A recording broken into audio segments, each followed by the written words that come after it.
Welcome to Aware.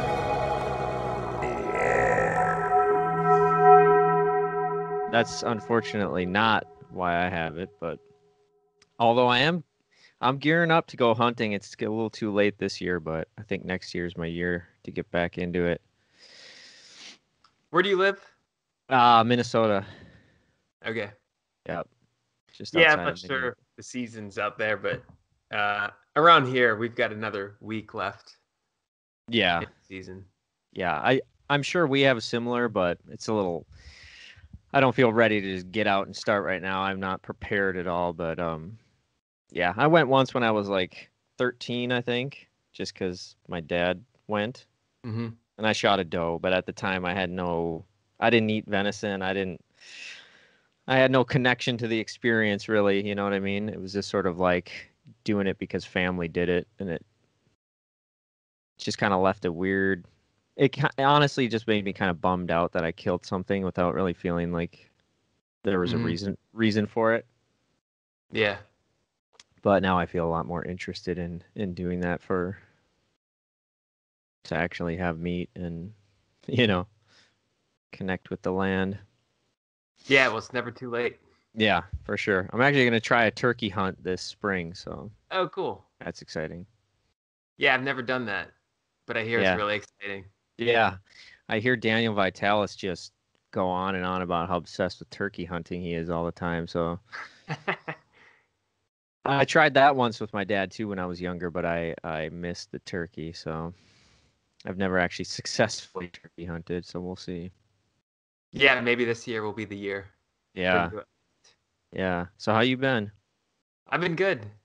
Keeping busy, making videos, Yeah. courses, all that good stuff. Nice. What kind of Yeah. courses you got going on? I released the mushroom course last year, and I think we talked since then, so we probably talked a little bit about that. But I've been working on a tree course in the meantime. Nice. So from mushrooms to trees. Nice. So it's all trees. I mean, it's not like mushrooms are in it, but that's the evolution of the coursework that I'm doing. Right. And the trees are very important in the finding of the mushrooms, so very connected there. Yeah, I mean, there's so many connections: physical, metaphysical, spiritual connections, mushrooms and Yeah. trees.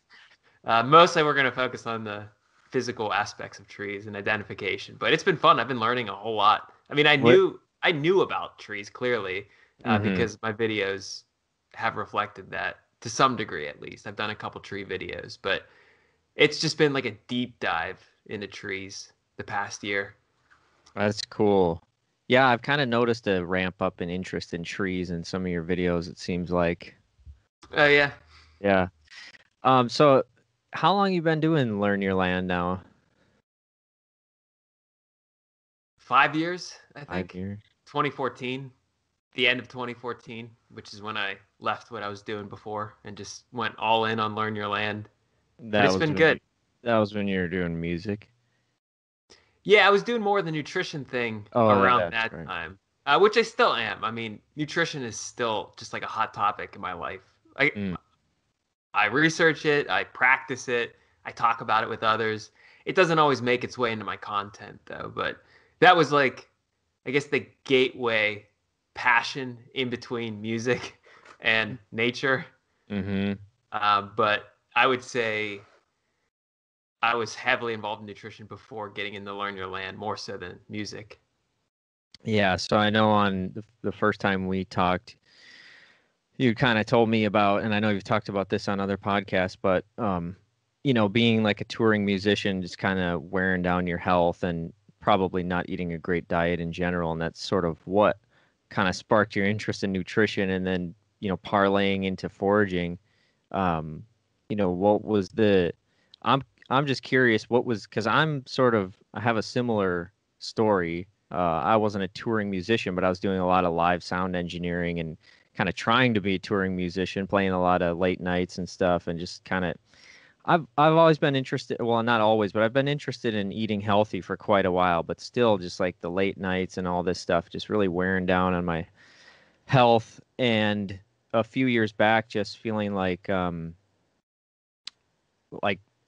echoing the sentiment I've heard you say, is felt like my body was just sort of breaking down in some ways. And I'm still kind of, on a health journey here, but getting interested in like reconnecting with the land and the foods on the land for my own like health purposes are kind of a big motivating factor. So I'm just curious, like what the journey was like, because we didn't really go in depth on that, but like what was it like for you to get into wild foods, and like did you notice health effects right away from getting into this kind of stuff, or what was that like for you? Two words come to mind: slow and lonely. that was what the journey was like. Yeah. And I mean, to some degree, it's still that way. It wasn't intentional, it wasn't like I decided I'm going to stop music right now. I'm going to get into nature tomorrow, that kind of thing. It just kind of happened. It just kind of unfolded. But luckily, at the time when I was touring with the band and playing that kind of stuff and living that kind of lifestyle, I was clearly younger than I am right now because it was many years ago. So I had time on my side. So it wasn't like I had these debilitating illnesses or anything like that. But life just wasn't magical to me. Yep. And I thought that perhaps it could be in some strange way.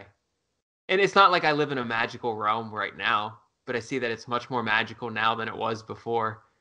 And that's because I feel like the magic was taken from me or hidden from me. And it wasn't found on a stage. It wasn't found in a club somewhere. It wasn't found playing that kind of music or hanging out with those kinds of people. But it was found outdoors, and it was found in nature, and it was found in these wild spaces that I like to hang out in right now. And it's found in just doing what I feel like I'm called to do. So slow, meaning it just takes a long time. Very confusing journey as well. I mean, that's another word that I could add to it as well. There's nothing laid out for me. I didn't read this in a book. It's not like there's a 10-step program to becoming a host of a YouTube channel that talks about plants and mushrooms and trees. But lonely just because, there weren't many people doing it at the time. And I understand that there are a lot more people doing it today. But everybody's in it for different reasons. And I guess I'm in it for a different reason than them as well. So it's not like I blame other people for getting into it for one reason or another. But for me, it's not about like how many plants can I identify? How many mushrooms can I identify? And I know a lot of people these days are into that kind of thing, especially in the mushroom community. It's almost like you're as popular as the number of species you can identify. You can identify more. Well, hey, you're the king or the queen of the online Facebook forums or communities. Sure. But I realized that nature connection isn't found in the number of species that you can identify. It's just found in the connections that you can see out there, how much time you spend out there, how much you give back to those places, how much gratitude you experience by being out there, all those things. And I still am kind of hitting obstacles and roadblocks whenever I try to just focus on names and identities out there rather than the bigger picture. And so I guess that's kind of the path that I'm pursuing right now, just trying to understand how connected can I be and how disconnected am I really, and how can I kind of put that together and share a message of just getting out there, regardless of what you can see, regardless of what you can identify, but more so what you can feel. So, I mean, you mentioned being disconnected, like, for someone like me who's maybe more at the beginning of a journey of wanting to, reconnect with the land around me, I can look at somebody like you and think, man, this guy's really, I mean, the amount of knowledge you have and obvious amount of time that you spend in nature, you seem very connected. Do you still have, parts of you that feel like you're a stranger to the landscape at this point? Every part of me. I mean, you say you feel like a beginner. I'm right there with you, man. I feel like a beginner too. And it's not like I feel like I am. I know I am. I absolutely know that I am. I have so much catching up to do. And I know I won't be able to complete it in this lifetime. And maybe that's not the point. But maybe it's to plant some seeds, that will be germinated in another lifetime. So not my lifetime, but somebody who comes across this information and starts much earlier than me. But yeah, I mean, I never feel extremely confident in the stuff that I teach. Honestly, I don't, because I know that I'm still learning. I'm still a beginner. And you know what? I mean, if experts and researchers and scientists were truly honest with themselves, I think they would tell you the same thing. I mean, any human is just scratching the surface. Mm-hmm. Any human is. There's just so much we don't know. So much we don't know. Yeah. The whole thing's just one grand mystery, and it always will be. And for some reason, humans just want to know as much as they possibly can about the mystery, including myself. But I wonder if that's a trap. I wonder if, if I have the opportunity to reflect on my deathbed. I don't know if I'll get that opportunity, but if I do, will I realize that I was wrong the whole time, was it worth pursuing, naming things and teaching people how to identify rather than to feel and to be grateful and to give back as well? And to realize that you're not supposed to know all this stuff. If you were, you wouldn't be here, or you wouldn't be a human being, because that's not the role of a human. Well, they kind of come together though, right? They don't have to be mutually exclusive per se. I mean, obviously you know this. You think you try to find the names for all this stuff, and you obviously still have gratitude and excitement. It's not like just trying to name the things is, somehow completely destroying your appreciation of it. But I mean, for me, learning the name of a couple mushrooms or whatever and learning where they are, it's exciting, and it does, give me this new sense of appreciation for oh, wow, these aren't just random little mushrooms that you can kick as you're walking down the trail or, whatever. It's an actual food, and it's got a name. Obviously, its name wasn't by God, or maybe it was if you want to look at it in a certain way, but I'm just saying we gave it a certain name, but just so we could communicate what it is. I mean, do you ever feel like you get too bogged down in the names and stuff, and you're just kind of, I mean, obviously you just said you wonder if you'll think that, but do you have to remind yourself to just experience things with a I don't know how to describe it, but a non naming mind or whatever, like a Zen beginner's mind or something? Yeah, it's hard to, because I've programmed myself to ask the question, what is it? What is it? What is it?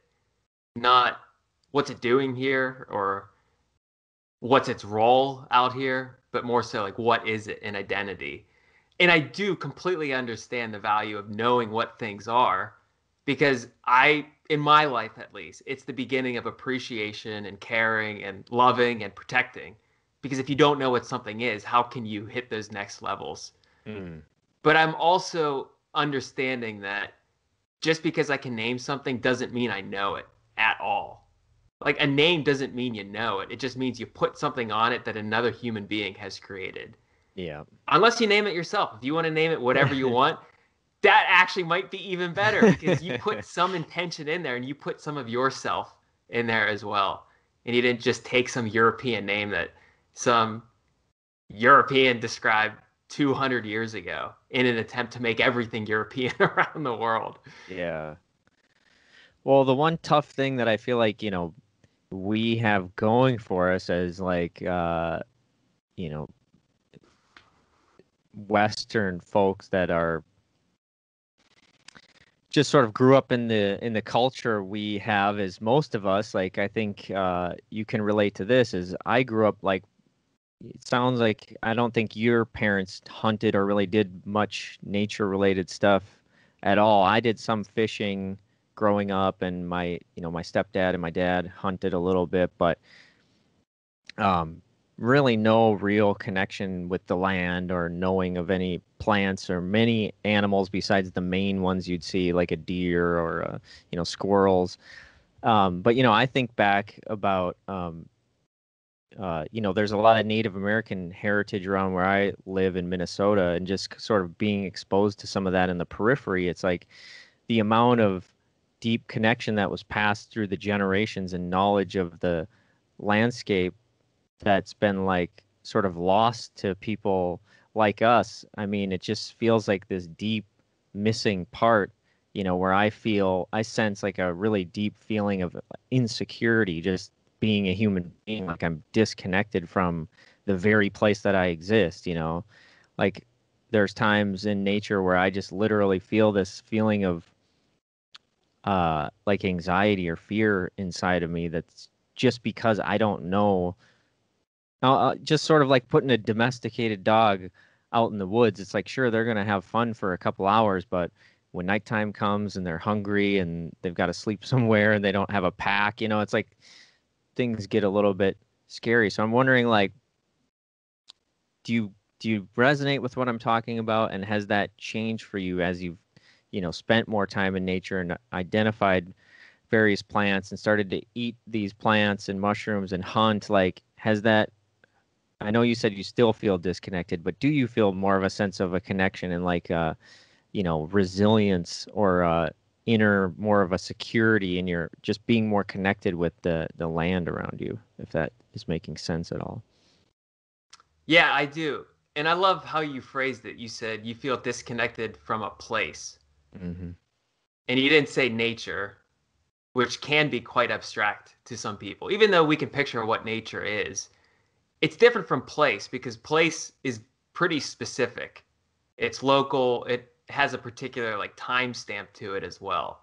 And I love using that as well because I truly feel that humans are place-based organisms. We thrive off of belonging to a place. And if you take a look around today and you see how easy it is to belong to the whole world rather than a particular place, it's no wonder that people feel lost and feel confused and don't feel like they belong and feel like I need to move out of here. I need to go somewhere else because you haven't developed that connection to place, which is what every species requires essentially. Even if you migrate, even if you travel, you still have places that you return to. And so this whole attempt for me to identify things helps me to feel more solidified here in Western Pennsylvania, which is why the bulk of my work just focuses on Western Pennsylvania. And I don't feel like I have to travel, at least now at this point in my life, have to travel around North America and shoot videos in the Midwest and in the Southeast and in the deserts and in California. And today I'm in the Pacific Northwest. Because, I mean, it's kind of selfish, but my personal journey is I need to feel like I belong here first. I feel like I need to do that. And to do that, one of the ways to do that is to identify things and learn things and feel more comfortable and to forage the foods and eat the foods and drink the water and breathe in the air as well. And some people email me and leave comments and get upset because it's just in Pennsylvania. And I talk a lot about Pennsylvania, but I love it here. I really do. And it's not just the whole state. I mean, it's really Western Pennsylvania, like the first third of the state in the Western half.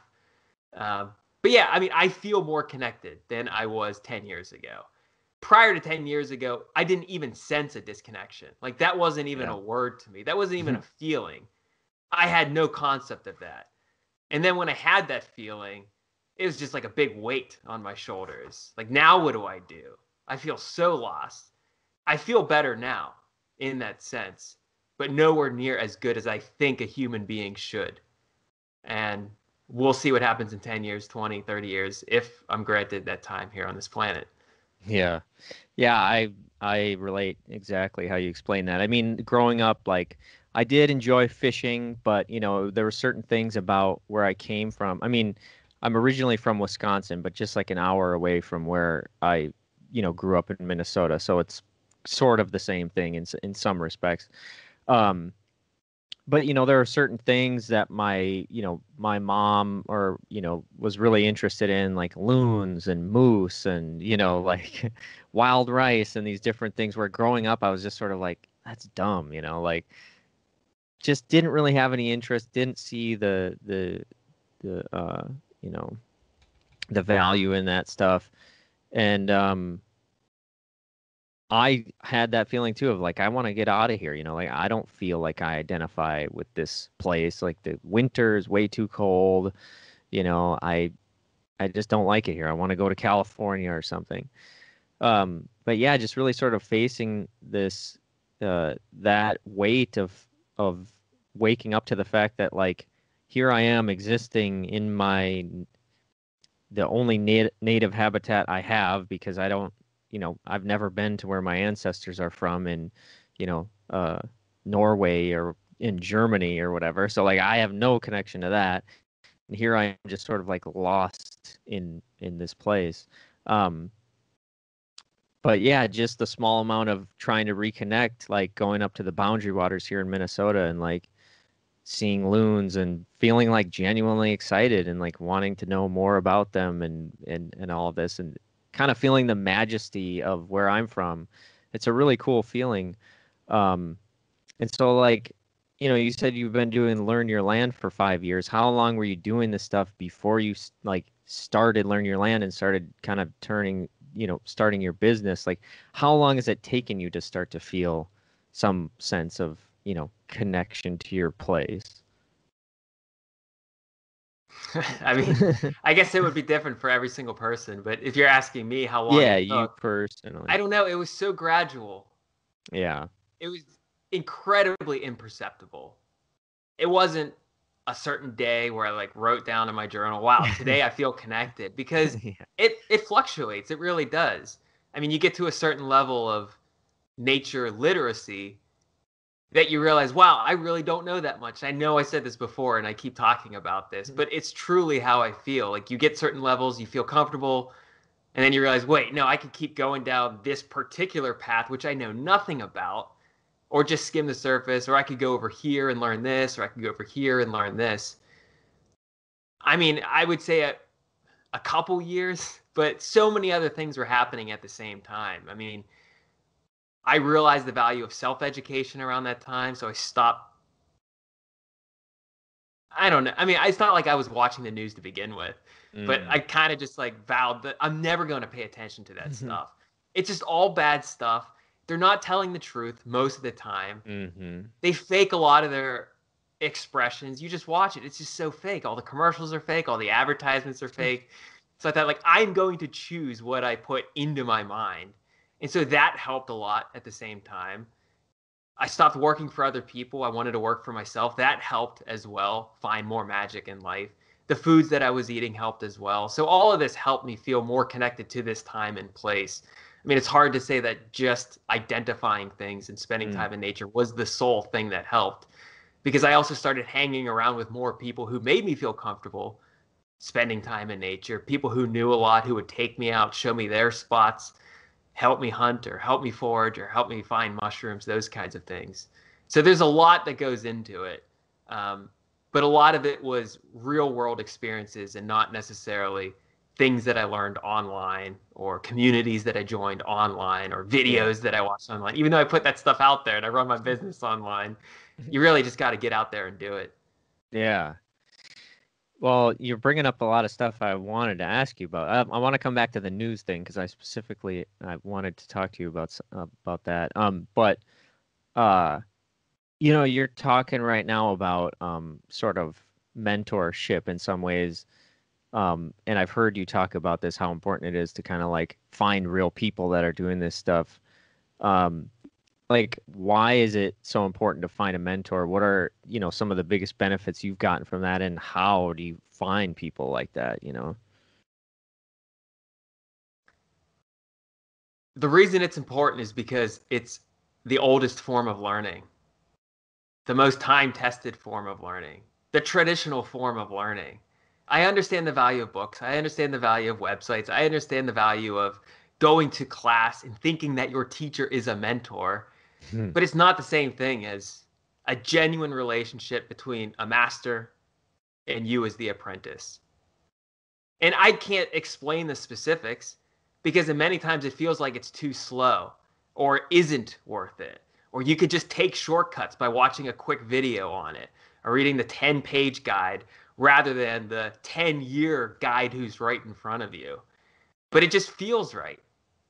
And you'll know when you're in the presence of one, or you enter into that. And I can't say that I've had very many in my life at all, but there is one who's currently my mentor when it comes to hunting for animals. And before I had this mentor, I didn't really know what this kind of relationship would be like. I didn't even know the value of it. I mean, I kind of entered into it without thinking like, yes, this is it. This is a mentor. I will be the apprentice. I can't wait. I'm going to make sure that I do everything that he says. I'm going to take notes. Nothing like that at all. It was kind of just like a casual friendship at first. And then after maybe 4 years, I realized, wait a minute, is this what I think it is? It kind of feels like it. So I kind of approach it from that angle now. And it's the best kind of education I've ever received. And what's great about it is it's all based on my physical interactions with this mentor.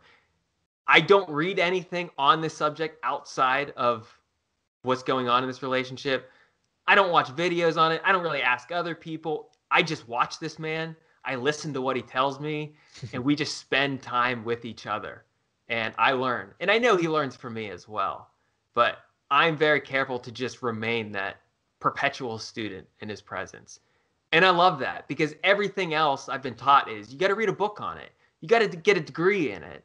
You've got to go from class to class and have multiple teachers who really don't know much about you at all.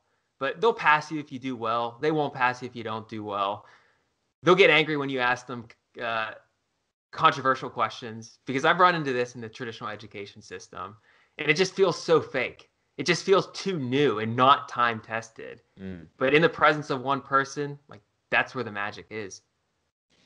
Yeah, and so basically, I mean, it's maybe a gift and a curse. I feel like I've been getting exposed to somebody like you who's maybe done, been through this journey, a certain segment of this journey where now I'm getting ideas that maybe you didn't have at first. Like, I know, like, finding a mentor seems exciting, and like I feel like I need somebody that I can learn from, because I know that just going out with a book and trying to identify things or, watching videos, it's just not enough for me. I feel like I need somebody who really has a handle on this stuff that I can follow around and just like learn from. But I don't exactly know how to go out and find that. And it feels sort of like, in some sense, you just kind of gotta maybe, explore different avenues or communities, and something will just kind of happen naturally. Yeah, I mean, in my experience, this whole mentorship, and I mean, to this guy, it's not a mentorship. He would laugh Sure. if he said he's all this. He would he's a humble guy. I mean, he jokes around, but he doesn't know how I truly feel, because I just keep my mouth shut as the student, And I mean, we're on very good terms. We joke around, we're friends, but to me, I don't think he realizes how special a relationship this is. But it's based on a hard skill, which is learning to hunt deer.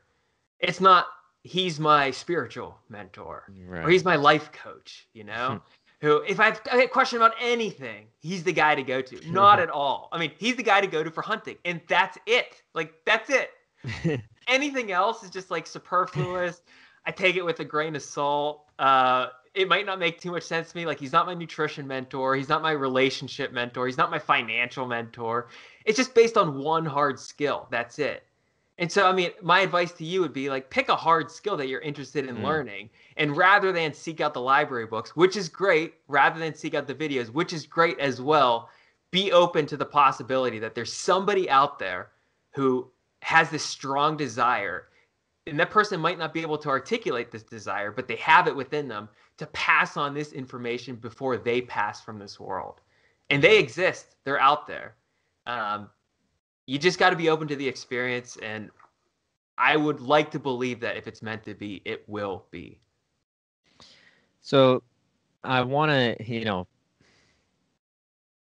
I feel like finding, these types of people, I mean, maybe can be a little bit harder over the past year or so, given all of the lockdown type things, to where, I know that the what is it, Midwest Harvest Festival was canceled this past year, right? Have you had many other events or talks, things that got canceled like that? Yeah, almost every single one. Yeah. Or transferred to online programming. Yeah, so it's kind of a bummer, because it's like right when I'm really wanting to, that's like my number one priority right now, is I feel like I'd really love to go to some of these things where I can start to meet other people that are doing this stuff and are interested in this stuff. And so then all these lockdowns and things start happening. And this is sort of maybe a philosophical question that, I don't know if you'll have an opinion on or not, but, you mentioned kind of like cutting out the news because it's mostly bullshit, which I agree with. But what I'm curious about is like, that balance between sort of like, you can sense when you're out in the woods that all of the socio-political kind of structures are just sort of illusionary in some sense, and that like focusing on different things like our actual connection with nature and the people in our lives and, the things that we can do in our immediate reach are kind of like the most important things in our lives. But then when something does happen on the, country or world scale that does have an effect, like lockdowns that prevent us from being able to do things, we see that no matter how much we want to disconnect from the news media and the socio-political sort of environment, like we still can be affected by it. So it's like, is there any part of you that when something like this happens where you start to get sort of sucked back in, or you get interested, or you want to do something, that can, help change what's going on? Or do you feel like, you stay sort of committed to just like focusing on your immediate world? Do you know what I'm trying to say there? I do. And to borrow your term from earlier, I don't think these are mutually exclusive. And so what I'm doing, I feel, is a solution to what's going on the quote unquote global scale. Yeah. And my solution is to keep it extremely local and focus on the local solutions and the local problems and teach locally and approach it locally. And that's what I'm doing. I mean, with my work. Mm-hmm. I truly feel it's a solution to what's going on the global scale right now, to all these problems. People are disconnected from nature. They don't know how to connect to nature. They don't understand that just by turning off a lot of that stuff, the news, the media, the articles, anything that they receive on their Facebook feeds or Twitter feeds, you'll be okay if you just shut it off for a little bit or forever, because you're going to get that information anyway. It's going to come to you. Yeah. Because they designed it that way. Like you can't just be a hermit without some of that information. I mean, just coming into you. Like I go to a gym. There's TVs on all the time. I can't turn them off. And so even if I just look for a second, within that second, I know what's going on, because they're always putting like the main headline on minute after minute after minute. And there's usually 6 TVs on at the same time. So I don't feel like I'm missing out by not watching any of that stuff. I do check in from time to time. I mean, you can't avoid it. Some of it seems mildly interesting, if not just entertaining.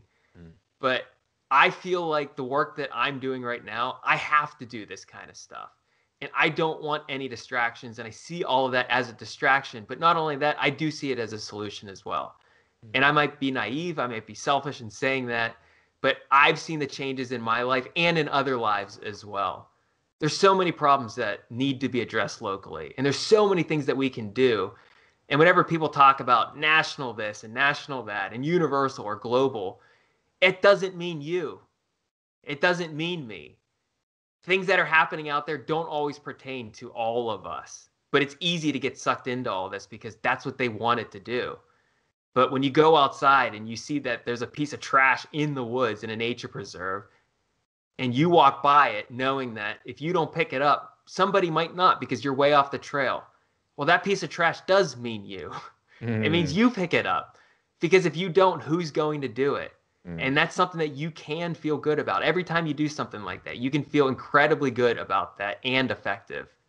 Yeah, I totally agree with everything you're saying. And I feel like really, and I don't expect you to, I don't expect you to say much about this because I don't know what you want to put out there, but I personally am, feel comfortable saying like, a lot of what's going on with COVID and people's intense amount of fear about it, one is fueled by the news, but also is really fueled by that separation from nature and feeling like something like a virus, which I don't know how well understood viruses actually are in the first place, but ultimately is something that is created by the, unbelievable intelligence of nature, and is not meant to just wipe out the human race or something. It's something that we've evolved with and that we have a relationship with. And I think this extreme disconnection with nature does fuel things like the fear of microbes, and so, yeah, that's just a side note. If you have any comment on that, you certainly can. But yeah, I mean, every time I go out in the woods, doesn't matter what month it is, I am surrounded by an organism that could paralyze me, and that is a tick. Mm-hmm. And it doesn't keep me from going into the woods. It doesn't keep me from teaching skills involved with going into the woods to other people. And I don't put a disclaimer in any of my videos about you could be exposing yourself to ticks, which carry a bacteria that could seriously hurt you and seriously mess you up for life. But I know what needs to be done in order to put myself in those situations where I don't have to fear them that much. I'm aware of them, but I learned to coexist with them. They've been here, I think, longer than we have. Some people would say, oh, no, they were released decades ago by a certain group of people. Or at least more virulent ones were released. I don't know. Yeah. I haven't been around long enough to know who's right about that. But there are steps that I can take and that everyone can take to put themselves in those situations and not feel so fearful. Meaning, take care of your immune system. Take care of your health. Because there's a lot to be said about that. And if you don't have a strong immune system, you better watch out when you're out in those woods, because there's a lot of things that can take you down. Yeah, and I remember hearing something recently, and I haven't looked too deeply to verify this, but there's a lot of interesting debate going on right now about, at least in the circles that I'm interested in, about sort of a different view of a different view on germ theory. That's actually more considered terrain theory, which is like, it's not these microbes and things that are actually inherently pathogenic. It's more that if they are presented with an imbalanced environment, then those things can sort of proliferate almost sort of as a way to try to achieve balance, just like plants in an ecosystem, like certain quote unquote weeds or non-native species that will sort of take over when there's some disruption in the environment, partially just to get roots in the ground to sort of like help to bring about a balance. And so I've heard that spirochetes that come from ticks actually, like, people can have them in them and not necessarily be sick. So it's not like per se that just if you get bit by a tick that has Lyme's disease and you get spirochete bacteria in you, you're automatically going to have Lyme's disease. It might depend somewhat on, like you're talking about, your own personal resilience and the balance and health of your body as it is. I don't know. Yeah, I mean, I like to joke, but it's not really a joke, that a tick can be your greatest nutrition teacher. Mm-hmm. Better than any professor, better than any PhD researcher who studied nutrition. A tick, a little tick waiting on a blade of grass to suck your blood can be the greatest nutrition teacher. And what I mean by that is exactly what I said before. If you have a weak immune system, there are things that can bring you down much more easily than someone who has a stronger immune system. And there are a lot of things that we can do to maintain a functional immune system. A lot of things. But you know what? It's hard. And it is a lot of work. And in many instances, you cannot slip up. You have to remain diligent, and you have to remain studious, and you have to be very, very disciplined with it. And if you're not, things like that can get you. Yeah. And I'm not saying I'm immune to everything. I'm not saying that somebody who has the strongest immune system can't get taken down by something that's incredibly weak as a pathogen. I might just be lucky. Other people might just be lucky as well. Maybe I just have strong genetics. I'm not sure, but I think the immune system has something to do with it. And if you want to spend a lot of time in the woods in Western Pennsylvania and not spray DEET on your body, and not put all kinds of chemicals on your pants, and not pull up your white socks all the way up to your shins with duct tape around it, and not wear socks on your hands and have to throw all your clothes in the dryer as soon as you get home, and when you take off your clothes, you've got 4 ticks that are embedded in you, but you don't fear them that much. Yeah. You can get to that point. I don't know how long somebody can maintain that, but from my experiences, I would say that food has a lot to do with it. And the medicine that you take into your body, and the water that you drink, and the air that you breathe, and the friendships that you have, and the toxic people that you remove from your life, and the toxic thoughts that you put into your body, all those things can play into walking around the woods, not fearing every little microbe that's out there. Yeah. That, reminds me of something I kind of wanted to ask you is like when you first started, really spending time out in nature and trying to identify plants and mushrooms and bringing them home and eating them, like, did you have did you have anxieties or fears come up around whether it be ticks or, like, yeah, I know that I'm identifying this mushroom correctly, but I still just have this hesitation about like, what's it going to do? How's it going to make me feel? Like, did you have any of that, or did you feel pretty just excited and ready to kind of take stuff down? Yeah, I mean, I don't consider myself to be a risk taker with any of this stuff. Anything that I put into my body, even grains, like the grains that I buy at a grocery store, I'm very intentional about it. So if I'm so intentional with the buckwheat that I soak and that I sprout and put into my body and prepare it properly so that it doesn't leach minerals out of my body, so it doesn't wreak havoc on my gut, why would I not be intentional with the mushrooms that I put into my body? Yeah. So I'm never careless with anything that goes into my body, literally.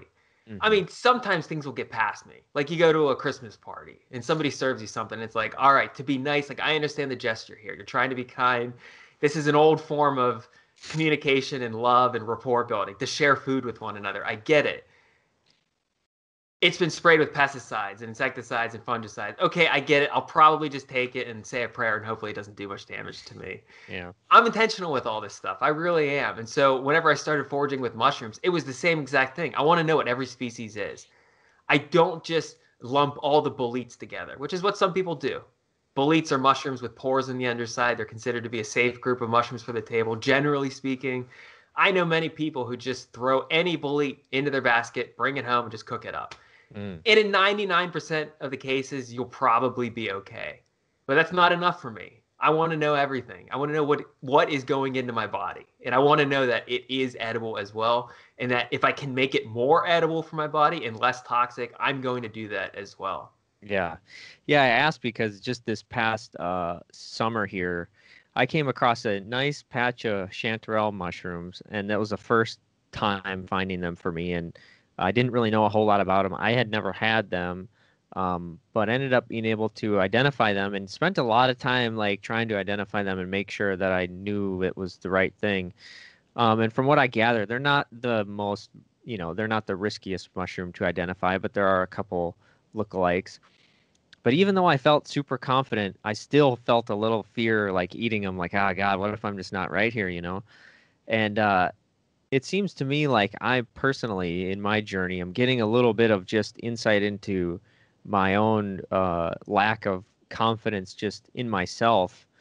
Because if I were to find those at a grocery store or something, like at a co-op in the nice, like, and they're even wild foraged a lot of times because they have the commercial mushroom foragers.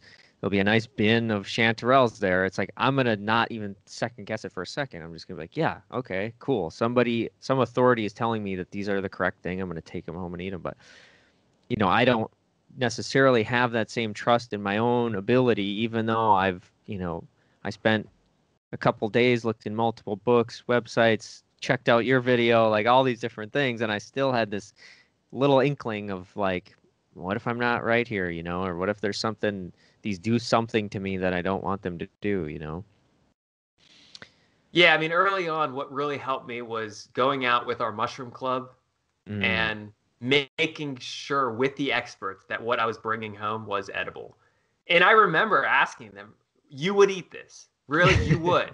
Like, you're not lying to me. Like, why would they lie to you, Because they'd be liable. But yeah, I mean, I guess early on I did have those concerns, but it was never like not saying that yours is a crippling fear, but some people might have it and never touch anything that grows in the wild at all.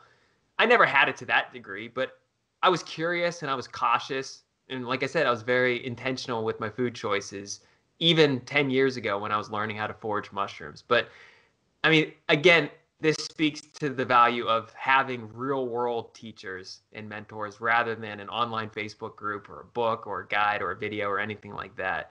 I mean, somebody who can look you in the eye and say, yeah, I would eat that. Or they eat it right in front of you. Granted that they cook it first if it is a wild mushroom. But all that can help. Just as a random side question, because I'm curious. If you had to pick one mushroom that's your favorite to eat, what would it be? I know it's probably a terrible question to answer, but I'm just really curious. Yeah, I'm not a fan of the favorite questions because I don't see much in my life in those terms, like through that lens of this is my least favorite, this is my favorite, this is my second, third, fourth, all that stuff. But well, more just like an interesting question. If you in this moment, if you had to pick one that you could only eat one or something, or you know what I'm saying, like yeah. I mean, I might say the maitake mushroom. Yeah. Hen of the woods, because it's so versatile and it's so big and it's so easy to identify. And you don't need to find that much in order to, bring home potentially jars full in their dehydrated state. Like I think I found 3 or 4 big ones this past fall. And I have 6 32-ounce mason jars full of dehydrated maitake, which will last me the whole entire year. It's like if you find 6 chanterelles, you might have like a side dish for yourself. Okay, so I like chanterelles too, but the taste help me of learn how to find maitakes then, because I didn't look a ton, but I did look multiple occasions. I went out looking this fall because there are plenty around here in Minnesota, and I could not find any. But if I had to pick a favorite or just something that I'm really into right now, it's that as well. They're just so delicious, and yeah, I just could not find any. So I've never foraged for mushrooms in Minnesota. So I can only speak based on, Western Pennsylvania mostly, but I've found maitake in other states as well.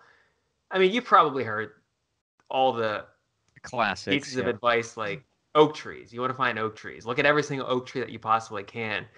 But honestly, like that's true. That's what you got to do. You got to find the big oak trees, find the areas that are oak dominated, that are open areas with a lot of like oaks. Maybe you'll find some hickories in there.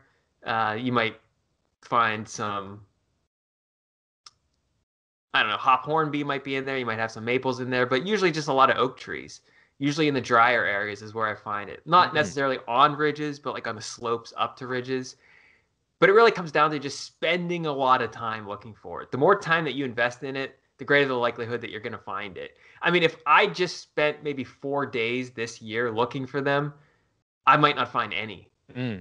But I was out a lot because I do this for a living. So I go out and I film a lot of things and I learn a lot of things. So while I'm out there, I'm also in the back of my mind knowing and thinking that, it's maitake season. So I'm going to look at the bases of oak trees, even while I'm out here filming something that's completely unrelated to a maitake or an oak tree. And so the more it's with any mushroom, really, I mean, if you know all the particulars about like where and when and what, it's just a matter of putting in the time and putting in the legwork. So I like a concept you're sort of describing there, and it's something that I've just started to become intrigued by and don't really know where to start, which is sort of being able to identify like certain things about the ecosystem or where to find a certain ecosystem. Like, oh, this type of forest where there's, it's an old growth forest, or it's this, there's a lot of these types of things. When I have a certain like plant or mushroom that I feel like I want to try to learn and identify, like I feel so lost in where do I even start, and there are certain things like that. Well, it's in this, like you mentioned, like in like a oak dominant forest. And I've heard that maybe the maitake are better around like older oaks that are either dead or close to dying. And I just sort of sit there like, well, where do I start? Like, obviously I can go out to different forests and try to look around and see, like, are there a lot of oak trees around here? But part of me feels like if I knew more, I could probably think, I don't even know what I'm trying to say here. Like certain places, like, oh, maybe near a lake, this type of thing would be more common, or you know where I'm going with this? Nah, you're not gonna find anything that like. How did you start to, like just what resources or people, or was it literally just slowly from spending more and more time? Like, did you start to learn of more of those, like, more broad, like ecological concepts or whatever? Yeah, I mean, that's a fantastic question. And those are fantastic thoughts to have, because you're also describing the obstacles one will encounter by just learning the what's in the names of things and not seeing the connections and not taking a step back and just literally just seeing the forest and not necessarily picking out each individual tree. It comes down to just spending time in lots of different areas rather than just hitting up the same park over and over and over again. Just visit different nature preserves, visit different state parks, visit different natural areas, any areas where there's just nature. Notice the similarities from the last place you're in. Notice the differences in the trees. Notice the differences in the understory. Notice the differences in the moisture. Notice the differences in the altitude and the slopes. You just got to kind of not look at individual things, but try to take in the whole picture. And it's not going to happen overnight. It's not going to happen in a week or 2 or 3 or 4. I'm slowly just getting into this kind of reading the landscape. And there are books on this. There's a great author, Tom Wessels, I think is his name, Reading the Forested Landscape. I think that is his book. And it's not like every single thing in that book made sense to me, but just the title itself opened my eyes to something that I wasn't seeing. Oh, you can read a landscape. Yeah. Not identify the landscape or identify certain things in that landscape, but just read it and try to pick out the whys. Like, why does this thing grow here? Why does it look like this? Why is this tree bent like this? Why are all these trees propped up like this? Why are all these trees in a row? Why does this area way more open where this area over here is just choked out with all these invasives and all the shrubbery and the understory? If you have those kind of questions, you'll better be able to read the landscape because you'll have a why now inside of you. But mushroom foraging helped with that because learning mushrooms helped me realize the value of learning trees. Yeah. And trees, in my opinion, are better indicators of what the landscape is trying to tell you rather than the mushrooms that are growing in there. And you can do this from a distance. You can do this driving as well. I mean, if you see certain trees, you can almost tell what the ecology of that landscape is, meaning like what kind of habitat is it? Is it a swampy area? Is it a valley area? Is it a ridge area? Is it a slope? Is there a wetland nearby? All those kinds of things. But it really comes down to just spending time in lots of these different areas and just noticing the differences between them and then trying to dig into the particulars from there. And in many cases, I mean, you could find this stuff online. Like if you go to a state park and you really like it there, or let's say you hated it there, it didn't feel right. Maybe look somewhere or ask someone or go to the park office and say, do you have like a pamphlet on the ecology of this area or the natural history of this area? In many cases, they do. They'll tell like a paragraph or two, or many times even more, about the history of that area, why it looks that way. Maybe it was farmed beforehand. Maybe it was logged. Maybe it was never logged in the past 300 years. So now it is an old growth forest. If you look for those kinds of pamphlets and books and articles and mentors and teachers who could tell you something about that, you'll start to put the pieces together. Yeah, I like that stuff. It's weird. It's surprising to me how like much interest I find myself having in that. Like it's sort of just exciting to me, and I find myself thinking about it a lot. Like even just when I'm out walking around, I'll notice, oh, like when I see this thing, I usually see these 3 other things as well. Like, oh, I see that plant. I know there must be some water nearby because I only find that when there's like a river or a stream or whatever. But I don't know yet, like, you know what I mean? Like I'm recognizing little connections, but it doesn't really mean much to me yet, or it hasn't helped me. I guess maybe that's not the right way to put it. It's more of just noticing random connections without much meaning behind them at this point. But I do find it interesting. And when I got a chance to talk to Sam Thayer a little while back, and I want to thank you because that was based on your sort of, you introduced me to his work when I talked to you the first time. And man, he's just such a cool guy, like such an interesting character, and just so passionate about all of this stuff. Yeah, he's great. I mean, I learned a lot from him. We do a couple events, usually every year when viruses aren't taking down the economy and travel and all that stuff. But I'm glad you were able to connect with him.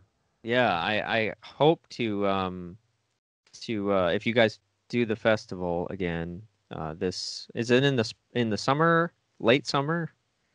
His festival is usually in autumn, so it's usually the first week of autumn, so September, like 25th, 26th. Those might not be the dates this year, 2021, but usually it's like right around the autumn equinox. And you're usually a part of that, or most recently you've been a part of that? Yeah, I've been teaching the mushroom classes and leading the mushroom walks there. Cool. I'm hoping I can come out there this fall, because that sounds just like a great time to me. Just jumping back a hair, I just wanted to ask you, like, if you've seen much of a change in, or like growth in the interest in your, like, in any of your channels and your work around what you're doing, foraging and stuff, due to kind of what's going on with COVID, and maybe people, it feels like this is something that's pushing more people to that place of feeling that weight of disconnection, and maybe recognizing things like the instability in, like, food supply chains and things like that. Or I know for a while, a lot of these places were slaughtering a bunch of animals and just sort of like getting rid of them because, these butcher shops were having COVID outbreaks or whatever. So have you seen much of a change around that, or has it just sort of been business as usual? Definitely. I've definitely noticed a change in two ways. One, people just more interested in online learning because everybody's familiar with the Zoom format now, or the Skype format, or just like online conferences, that kind of thing. And fortunately, a lot of my work is online. So I'm able to reach many people that way. And I was doing this before it was cool, like before COVID hit. But fortunately, I put out the online course a year before that. And I guess because people were at home and are used to going online more now to learn, that helped. I saw an uptick in the number of people interested in what I had to offer. But as far as the skills itself and getting out into nature, definitely. I mean, a lot of people are getting interested in this stuff. And I even find myself wanting to learn more of this stuff as the days go on. And it's kind of interesting that it takes whether it's perceived or not, but a catastrophe or calamity to bring this out in people, to realize how much you actually depend on nature and need to learn this kind of stuff. But I think it's great to learn it now more so than ever before. And it's never been easier as well, just because of the amount of information that's out there. It might not be the same thing as going out with a mentor and one-on-one, that kind of thing, but at least just to get started, there's plenty of information that's out there. And I'm happy and grateful to be able to contribute to the work. Yeah. So what is your course something people can just do at any time? Is it like a pre-recorded thing, or do you participate in it, or how does it all work? Your mushroom course? So the mushroom course is an 80 video online course that's exclusive to a separate platform. So it's not any video that's on YouTube. And it guides people through all the seasons: spring, summer, fall, and winter. And it takes someone from the beginner skill level. So it's not meant for intermediate to advanced foragers, but we just focus on the easiest to identify choice edible mushrooms. We also talk about medicinal mushrooms, poisonous mushrooms, and it's self-paced and self-guided. So I created it with that design already in mind, so that you could start, stop, pause it at any time. And any student is encouraged to email me with any questions at any time. But it's largely self-paced because everybody's got a different schedule.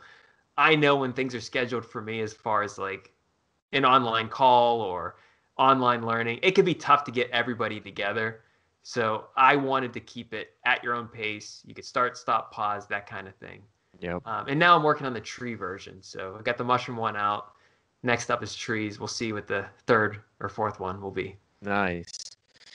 So, maybe it's trees since you're doing a lot of, work putting them into a course, but like what is getting you most excited right now when you go out? Like what's the newest, like freshest thing in your world that you're really sort of, getting excited about in regards to nature and that type of thing?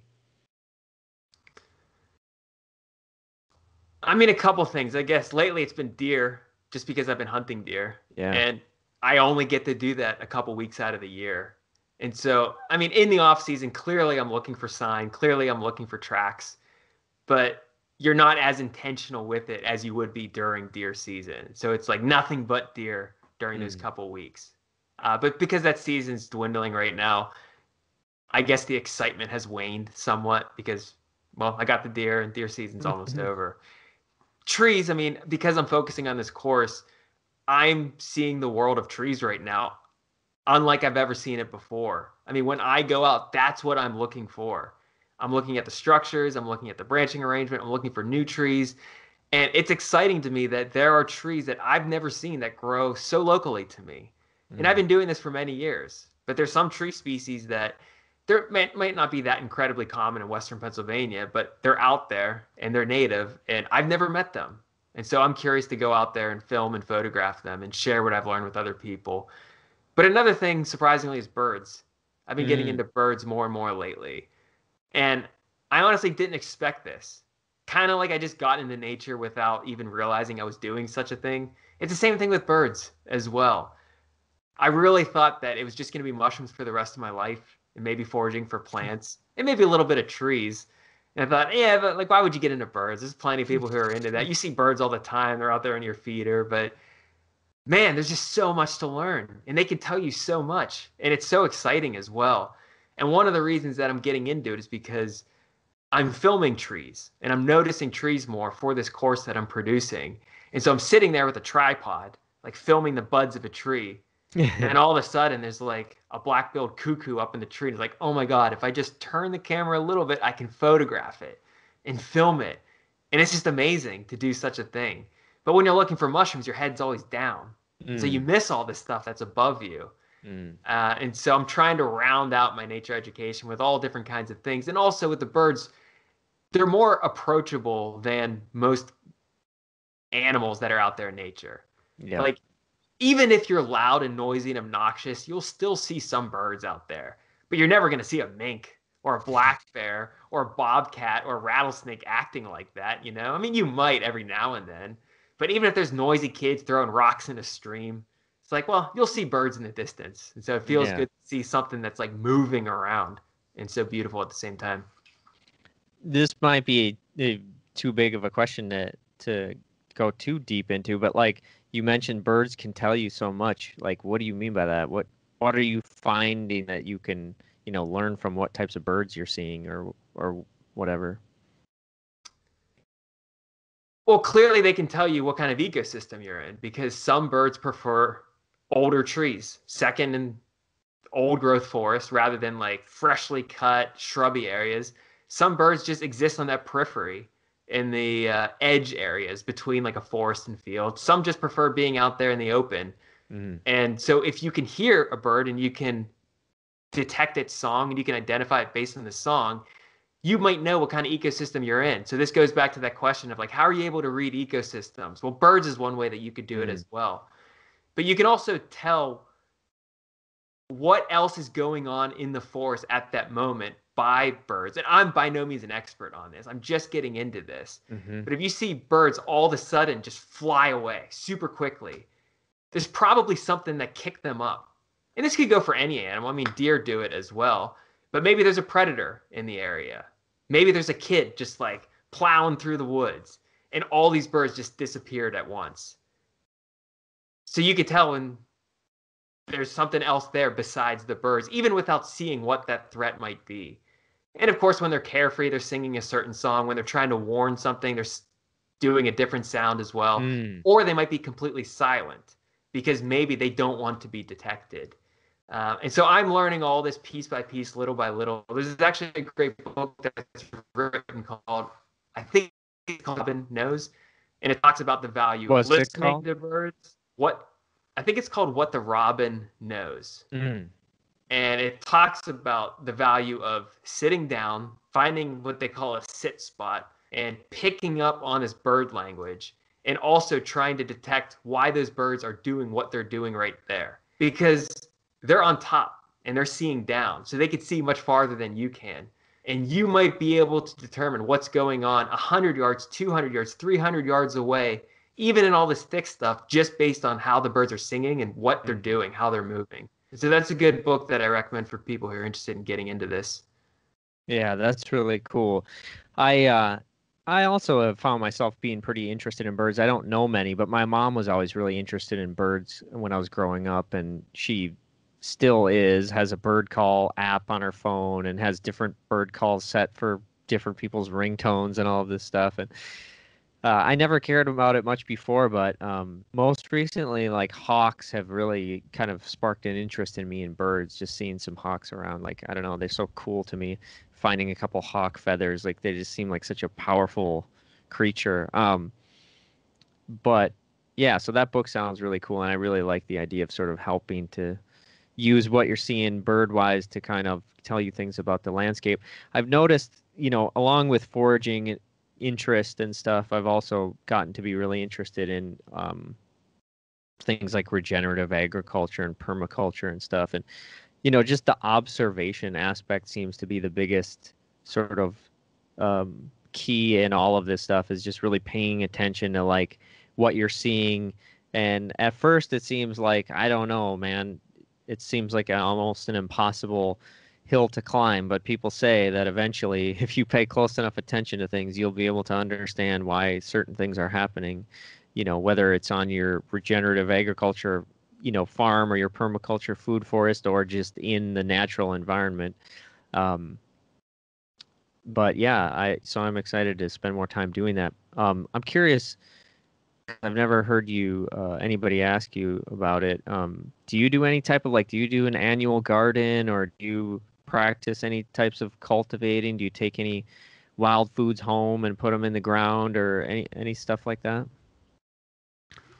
It's funny, before I actually developed this super deep passion for wild things like foraging or hunting or identifying plants and trees and mushrooms and birds, I did start gardening. So in between that transition between music and nutrition, I started gardening. And I was living with my parents at the time, and I dug out this plot in the backyard. And I had so many high hopes and aspirations for this beautiful garden, but I didn't realize, everything's out there to eat what you're planting. And so I moved it into a container garden on the deck, and everything thrived because it was a deck that had an enclosure, south facing, had so many things growing. But since then, and that was probably 10 years ago, I haven't done anything at that scale. But I've brought some wild things into domestication, and I've planted a couple things here and there. I mean, the first time I met the stinging nettle plant, I brought it and planted it right outside my house. So I could always see it, and I can watch it grow and just learn its life cycle. And I don't recommend people just do that, because stinging nettles will take over, and there's plenty of it in wild spaces. Unless you really like that plant, and I really do, but I don't really imagine myself planting that on a property that I have in the future. Yeah. I'm growing oak trees right now from seed, and some pawpaw trees as well, just to see their life cycle from start to finish. Clearly, I'm not going to see the end point of it, but just see how it develops from the acorn, because I've been interested in oak trees ever since I started foraging for acorns years ago. And it's not like there's a dearth of oak trees here in Western Pennsylvania, but they're not doing as well as they could be doing. And so, one of the ways that any one of us could get back is to just grow oak trees and plant them. And there's so many species that depend on oak trees. So many insects, so many animals. It truly is one of those keystone species where if you plant that rather than, I don't know, some ornamental cherry tree in your front yard, it would do so much more for the wildlife and the biodiversity of that area. But, in my opinion, any tree is better than no tree, I think. Unless maybe it's an Atlantis tree of heaven, because that thing will just take root and take over and break through concrete. What kind of tree? It's a highly invasive tree called Tree of Heaven, Atlantis altissima. Not recommended for planting by anybody. But, even that tree, I'm sure, has some ecological value. Yeah. And it's valued as a traditional herb in Chinese culture. So it's not like the worst thing in the world, but a lot of people don't like it around here. Sure. But other than that, I'm not really involved too much in any kind of agriculture or gardening for a couple reasons. One, I don't have the space where I live. I do have some things in pots, but my girlfriend takes care of most of that stuff. But I'm just so invested in the wild stuff right now. And I'm happy to use the dollars that I earn to buy some of the foods that I do eat and try to forage and hunt the rest of it. But I imagine one day when I get more property, it'll take a more prominent role in my life. Yeah. Do you, when I was talking to Sam, he was talking about how he's got these plots of land and he does these experiments and he's, planting just acres and acres of wild leeks and, he's got an orchard. Like, do you imagine yourself wanting to do things along those lines, whether or not it's the same scale, but, like experimenting with, sort of a hybrid of a wild / cultivated landscape or? For sure. I mean, Sam's yard is so inspiring. I've been there many times and it's incredible. I mean, a lot of wild and some cultivated plants, but you think you're in the wild, but he's tending it. I mean, he's bringing things. He has a fence around a lot of it because there's a lot of deer and some animals that'll get in there. But he's doing a great job with it. And yeah, I would love to have something like that one day. Yeah. Because if I'm going to eat something and if it does grow in the wild, well, why not grow that same thing where I live so I don't have to drive in my car, 10 miles, 15, 20 miles to go forage it, where that can be left alone and I can actually expand that species population by bringing it to where I am and to learn it more as well. Because one of the best ways to learn something is to grow it and to see it through its entire life cycle. Yeah, I had um, I don't know, I love that idea of like, you know, I mean, I guess you'd call it permaculture or a food forest, but just the idea of sort of like how can we as humans like alter our landscape, still keep it in a wild and balanced sort of way, but do it in a way that maximizes like, certain edible species and things that we really love to have around, It's just such a cool and exciting concept to me. It's definitely something I want to get interested in. When I talked to Sam, he mentioned that he had just harvested a whole bunch of wild leek seeds, and I was like, oh, I never thought to do that. And like a couple days later, a buddy of mine who knew a good wild leek spot, I went out there and got a mason jar full of seeds. I don't know exactly what to do with them yet. I don't really have even a great place to put them, but I've got them. So yeah, just kind of looking forward to kind of when I can start to dive more into that type of stuff. It seems super fun. Yeah, I mean, if you're going to eat that stuff anyway, like I said, it only makes sense to bring it where you live. I think the issue is a lot of people don't value the taste of wild foods or the nutritional profiles or medicinal value. But I mean, it's that old adage, everything you need does exist where you live, all around you. And that even goes for the things in the wild. Yes, I appreciate cultivated foods. Yes, I appreciate domesticated foods. I buy that stuff. I eat them every single day. But everything can be found that you need in the wild that's either just as nutritious, if not more nutritious and better for you. And I like the idea of not necessarily taking everything from wild spaces and protected spaces and seeing if you can bring that to where you live and removing some of those ornamental non-native plants that they look nice. They might be helping out a few pollinators and increasing the biodiversity by maybe just a smidge. But hey, you plant one of those native elderberries or a hazelnut or a native plum or a crab apple or an oak tree. I mean, you'll see your yard flourish and you as well. Yeah, that's awesome. So you got the tree course coming out. You've already got the mushroom course out. Well, first of all, when might the tree course be available for people?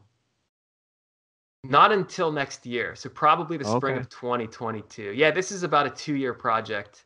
Wow. That will at least take 2 years.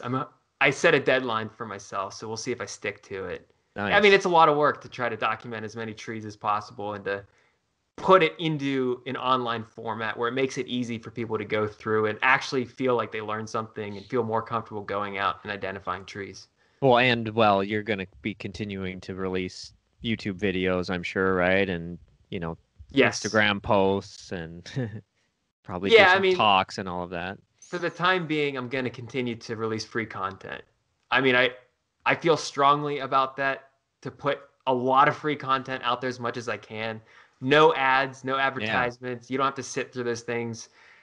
You can just watch educational content from the goodness of my heart, because I want to share that information and not feel like, I don't know, there's like some sneaky agenda behind it, or I'm just doing it for the money.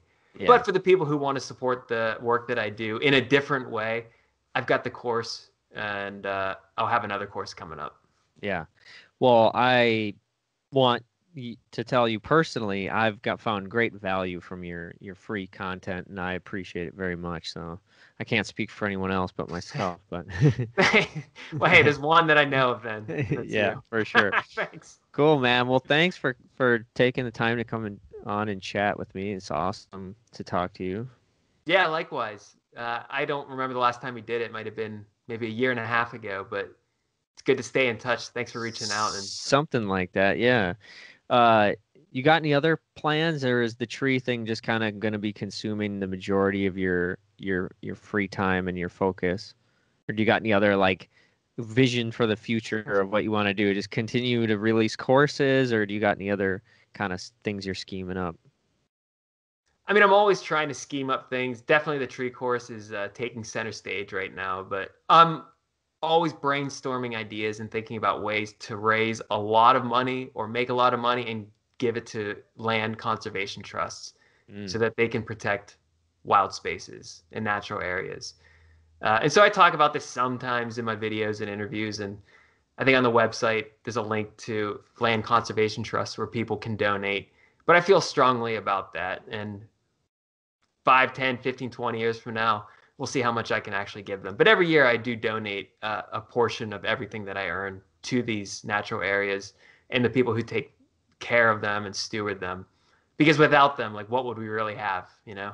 And do you know, like, are these pretty trustworthy organizations? I mean, they're not like blowing this money on, you know, because I just, the only reason I ask is because I know that there are places that people donate to, not nature related necessarily, just places in general where, oh, it turns out, you know, only 50% of their money goes to this, or, you know what I mean? Like, where they're wasteful or they're whatever. Like, do you feel good about, obviously you must because you give money to them, but just for, you know, clarification, you do feel solid, like you can trust these places? Yeah, for sure. I mean, you do bring up a good point. Who knows where your money actually goes when you donate it? But I personally vet the organizations that I donate to, and the one that I've been giving a lot of money to is called the Western Pennsylvania Conservancy, and I specifically make sure that it goes toward land conservation. So it goes to the acquisition of land. It doesn't go to pizza parties and T-shirts for like trail stewardship and brown bag lunches and the bus rides and that kind of thing. I guess some of those things would be valuable. You know, I guess they need to fund those things too. But I'm just specifically interested in that piece of land is for sale. Okay, here's money so you can buy it. I mean, you think about all the millionaires and billionaires out there.